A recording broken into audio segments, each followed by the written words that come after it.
പാലക്കാട് ജില്ല എന്ന് പറഞ്ഞാൽ പട്ടികജാതിക്കാർ ഏറ്റവും അധികം ഉള്ള ജില്ലയാണ് പാലക്കാട് ജില്ല. അവിടെയാണ് മലമ്പുഴയിൽ വെച്ച് പട്ടികജാതി പട്ടികവർഗ വികസന വകുപ്പ് പട്ടികജാതി പട്ടികവർഗ സംഗമം നടത്തിയത് 2 ദിവസം മുന്നായിരുന്നു. മുഖ്യമന്ത്രി അടക്കം പങ്കെടുത്ത ചടങ്ങാണ്. അതിന് ചെലവഴിച്ച ഫണ്ട് പട്ടികജാതി വികസന ഫണ്ടാണ് അതിന് ചെലവഴിച്ചത്.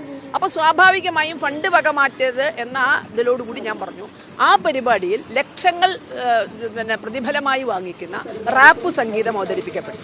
അപ്പോൾ ഇപ്പോഴും എൻ്റെ ബോധ്യം അത്തരമൊരു പരിപാടിയിൽ നടത്തേണ്ടത്, ആ ഫണ്ട് ഉപയോഗിച്ച് നടത്തേണ്ടത് പട്ടികജാതി പട്ടികവർഗക്കാരുടെ തനത് കലാരൂപങ്ങളുണ്ട്. അവരതേ അവതരിപ്പിക്കാവൂ എന്നല്ല, പക്ഷെ ആ ഫണ്ട് കൊണ്ട് അതാണ് പ്രോത്സാഹിപ്പിക്കേണ്ടത്. കാരണം ആ കലാകാരന്മാർക്ക് പട്ടപ്പാടിയിലോ അല്ലെങ്കിൽ വയനാട്ടിലുള്ള ആ കലാകാരന്മാർക്ക് ലക്ഷങ്ങളെ ആകർഷിക്കാനുള്ള കഴിവില്ല.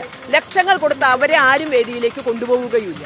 അപ്പോൾ അത്തരം സന്ദർഭത്തിൽ ഇത്തരം കലകൾ നശിച്ചു പോകും. അത് നശിച്ചു പോകരുത്. ഈ നാടിൻ്റെ പാരമ്പര്യമാണ്, അതടക്കമാണ് നമ്മുടെ സംസ്കൃതി എന്ന് പറയുന്നത്. അത് നിലനിർത്തേണ്ടതിൽ ഒരു പ്രധാന പങ്ക് ഭരണകൂടം വഹിക്കണം. അപ്പോൾ ആ ഭരണകൂടം അത് ചെയ്യേണ്ടത് ആ ഫണ്ട് ഉപയോഗിച്ച് അത്തരം കുറച്ച് കലാകാരന്മാരെ അവിടെ കൊണ്ടുവരികയും അവരെ ആദരിക്കുകയും ഈ ഫണ്ടിൽ നിന്ന് ഒരു ഭാഗം അവർക്ക് കൊടുക്കുകയുമായിരുന്നു ചെയ്യേണ്ടിയിരുന്നത്. പകരം ലക്ഷങ്ങൾ പ്രതിഫലം വാങ്ങിക്കുന്ന ഒരു റാപ്പ് സംഗീതം അവിടെ വന്നപ്പോൾ റാപ്പല്ല ഇവിടുത്തെ പട്ടികജാതി പട്ടികവർഗങ്ങളുടെ തനത് കലാരൂപം, അതല്ല വംശനാശ ഭീഷണി നേരിടുന്ന കലാരൂപം. അപ്പോൾ അതവിടെ സംരക്ഷിക്കാനുള്ള ബാധ്യത സർക്കാരിനുണ്ട് എന്ന് പറഞ്ഞു. രാസലഹരി പ്രോത്സാഹിപ്പിക്കരുത് എന്ന് പറഞ്ഞ കൂട്ടത്തിൽ എനിക്ക് പറയേണ്ടി വന്നു, ഞാൻ കഞ്ചാവ് ഉപയോഗിച്ചിട്ടുണ്ട്, എനിക്ക് തെറ്റുപറ്റി എന്ന് തുറന്നു പറഞ്ഞൊരു വ്യക്തി ആ കേസ് ഇപ്പോഴും ക്ലോസ് ചെയ്തിട്ടില്ല. കേസ് FIR ഇട്ട് എടുത്ത കേസാണ്. അപ്പം ഞാൻ ഉപയോഗിച്ചു, എനിക്ക് തെറ്റുപറ്റി, ഇനി ഞാൻ ഉപയോഗിക്കില്ല എന്ന് പറഞ്ഞൊരു വ്യക്തിയാണോ ഈ കൗമാരപ്രായക്കാരടക്കം തിങ്ങിക്കൂടുന്ന ഒരു സദസ്സിൽ സർക്കാർ അതിഥിയായി ക്ഷണിക്കേണ്ടത്? അതെന്ത് സന്ദേശമാണ് കൊടുക്കണം? ഈ കേരളത്തിൽ കഞ്ചാവ് വലിക്കാത്തവരാരുമില്ല.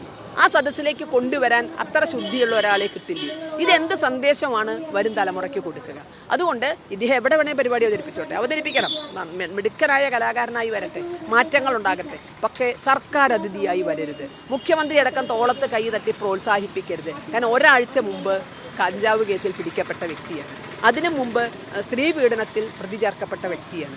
എനിക്ക് തെറ്റുപറ്റിയെന്ന് അവരോട് മാപ്പ് പറഞ്ഞ് ഒഴിവായ വ്യക്തിയാണ്. ഇങ്ങനൊരു വ്യക്തിയല്ല കൗമാരപ്രായക്കാരുടെ യുവതയ്ക്ക് മുന്നിൽ മാതൃകയാക്കി കൊണ്ടുപോകേണ്ടത്. ഈ 2 കാര്യം ഞാൻ എവിടെയും പറയും.